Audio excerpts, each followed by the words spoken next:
Bonjour à tous et à toutes, bienvenue dans cette 7e vidéo que je réalise dans le cadre du défi brique où je me saisis d'un sujet que je passe au filtre du courage et de la sincérité.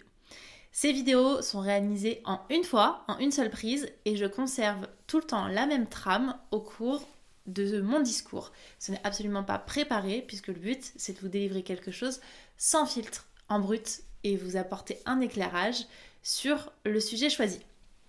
Le sujet est déterminé de façon très technologique. Je pioche un petit papier dans ce bocal et les sujets ont été proposés par les internautes sur Instagram. Aujourd'hui, on va parler de la famille. Alors, plusieurs choses me viennent concernant la famille. La première chose, c'est il y a la famille qui vient des gènes. Les personnes qui nous ont mis au monde, les personnes qui nous ont élevés, avec qui on va avoir un lien de sang, avec qui on va finalement avoir un lien transgénérationnel qui va se mettre en place. Et il y a aussi pour moi ce qu'on appelle la famille que l'on choisit, qui peut être choisie directement, c'est-à-dire je décide d'aller vivre chez telle personne, qui peut-être n'a pas de lien de sang, et la famille finalement que la vie a choisi pour nous si vous avez été adopté ou autre. Et dans cette notion de famille, bien sûr, il peut y avoir les amis, etc. Donc pour moi, la notion de famille, en fait, je l'ouvrirais à une notion de tribu.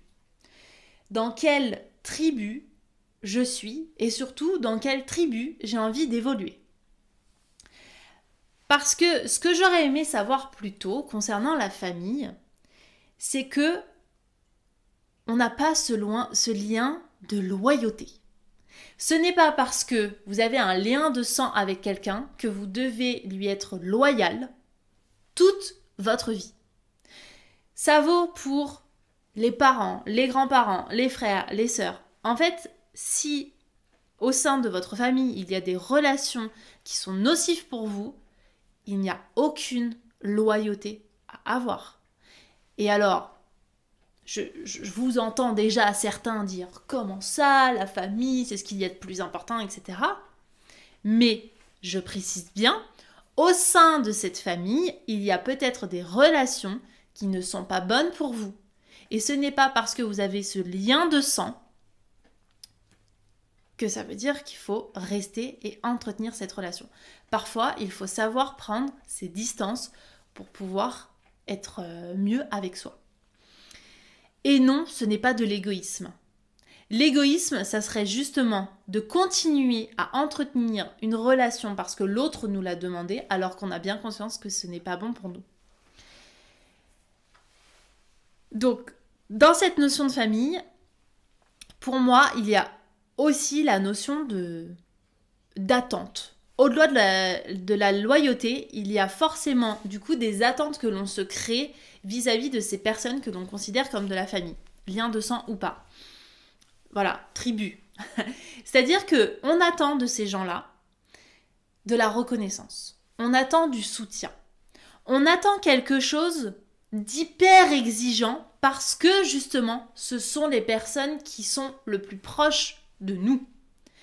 Si on se détache de ça, si on fait ce fameux pas de côté, on va vite se rendre compte qu'en fait, on crée une certaine exigence parce que ce sont nos proches, mais on ne crée pas du tout cette exigence auprès de ceux de l'extérieur.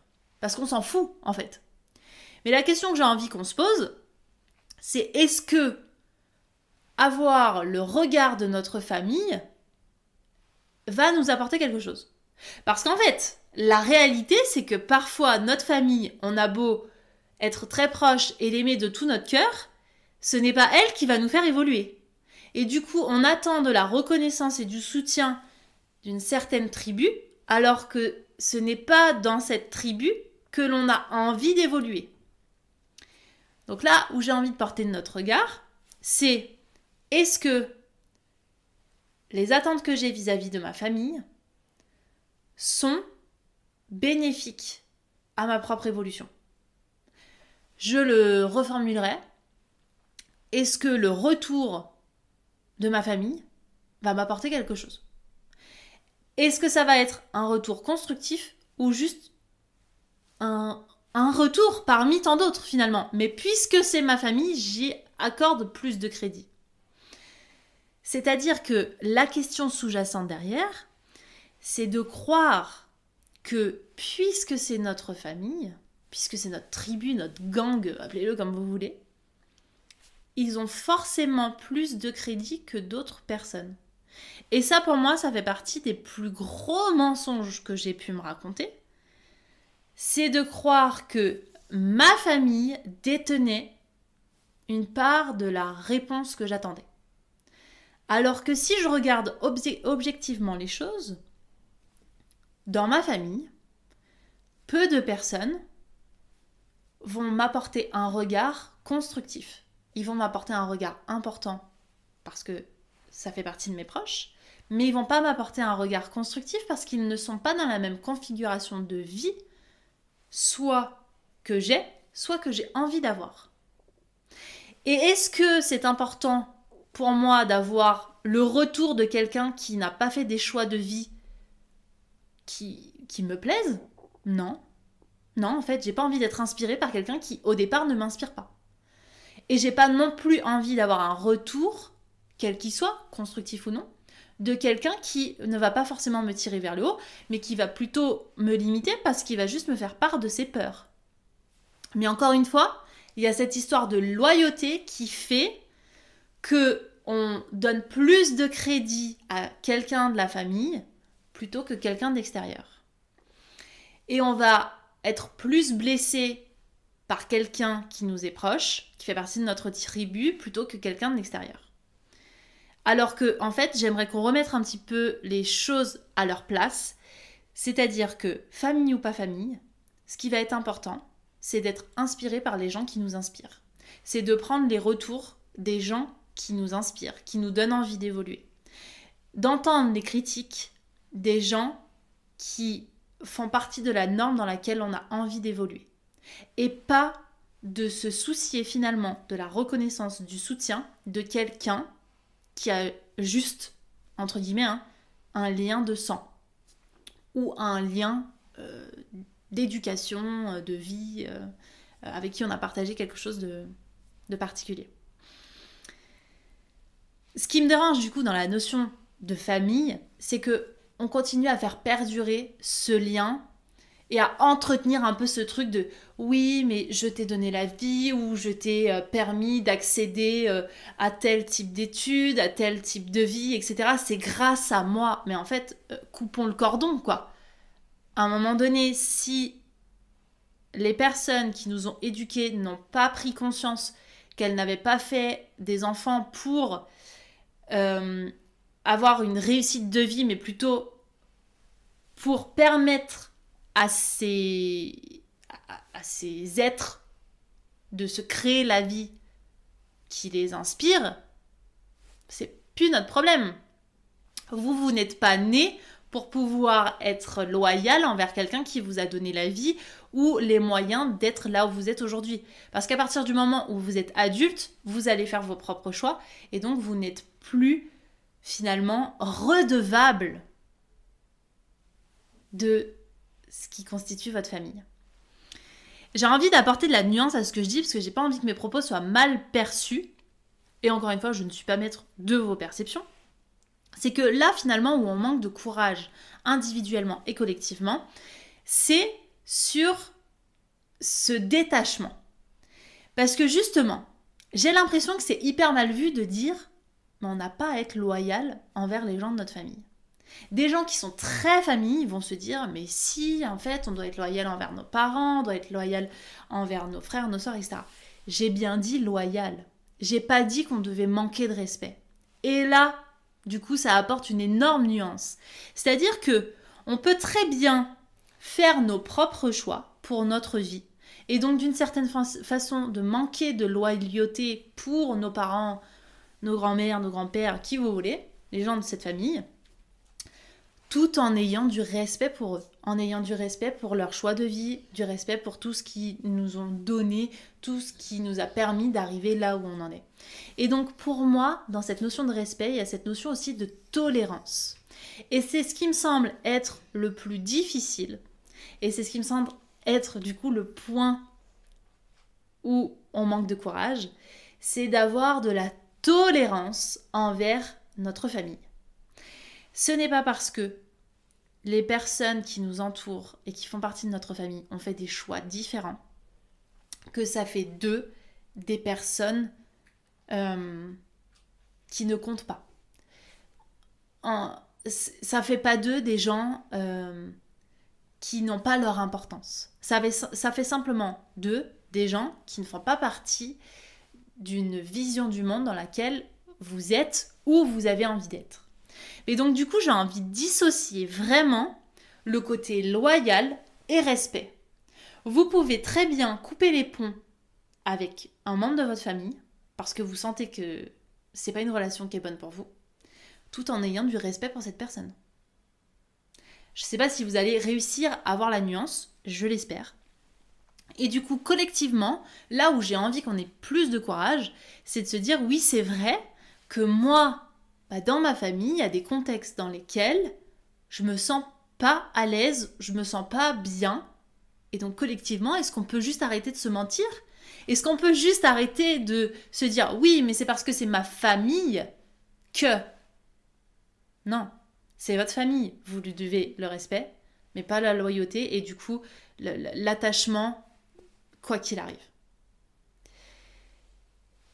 Et travailler le détachement, c'est pour moi quelque chose d'hyper courageux, tout en travaillant la tolérance. Les besoins que l'on devrait mettre en évidence, selon moi, pour faire plus preuve de courage et de sincérité concernant le sujet de la famille, c'est de se rendre compte que notre famille, ce n'est pas nous.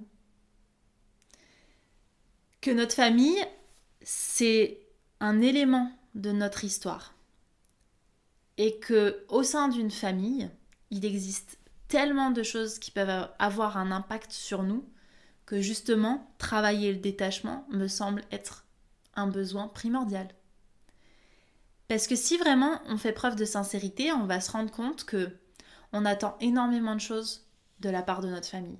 Je l'ai évoqué, on attend du soutien, on attend de la reconnaissance, on attend peut-être parfois de l'aide. Et donc il y a un peu comme un contrat tacite qui se crée de si la famille ne nous apporte pas tout ça, on a une mauvaise famille. C'est faux. On a peut-être une famille qui n'est pas représentative de la vie dans laquelle on a envie d'être. Parce qu'il y a des générations différentes, parce qu'il y a des envies différentes, et parce qu'on est des individus différents. Et du coup, si on cultive le détachement et la tolérance, on va bien se rendre compte qu'au sein de notre famille, il y a eu des schémas qui ont été reproduits, des choix qui n'ont pas été faits en accord avec la personne, qui justement ont été faits par loyauté, par peur de couper un lien. Je sais pas, reprendre une entreprise, faire un enfant parce que dans la famille c'est hyper important, avoir une maison à un certain endroit, donc pas aller vivre à l'étranger ou autre, pour finalement correspondre à une norme familiale. Et en fait, pour moi, la norme familiale, c'est comme une norme sociétale. On vit dans une mini-société, un mini-microcosme. Et si on a peur de se sentir rejeté de notre famille, et bien finalement, on va pas faire des choix en lien avec nous. Et s'il y a bien un truc que j'ai envie de retranscrire là, c'est que on peut respecter sa famille, l'aimer du plus fort que l'on peut, mais en faisant nos propres choix, en sortant de cet attachement inconditionnel. Parce que la vraie réalité, c'est que l'amour inconditionnel de parents, de grands-parents, il sera toujours là, quels que soient les choix que l'on fait. Et donc finalement, sortir d'une norme familiale, ça ne veut pas dire sortir d'un amour, ça ne veut pas dire sortir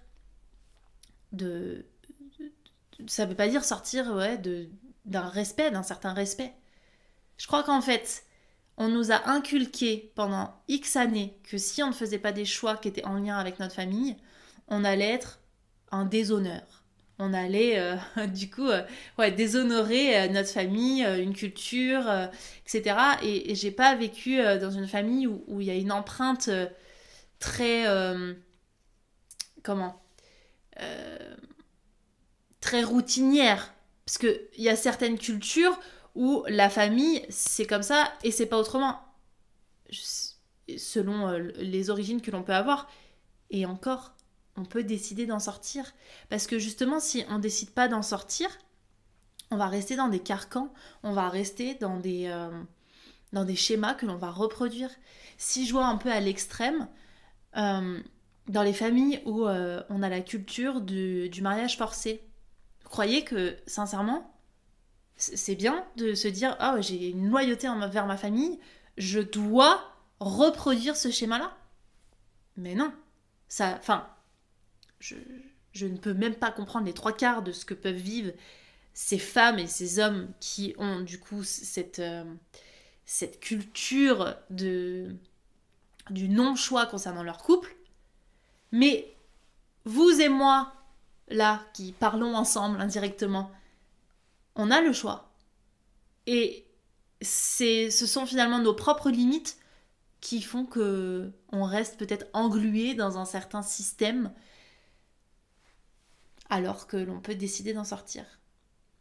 Et donc, pour conclure, là où selon moi on a un vrai besoin, c'est un besoin d'autonomie, de confiance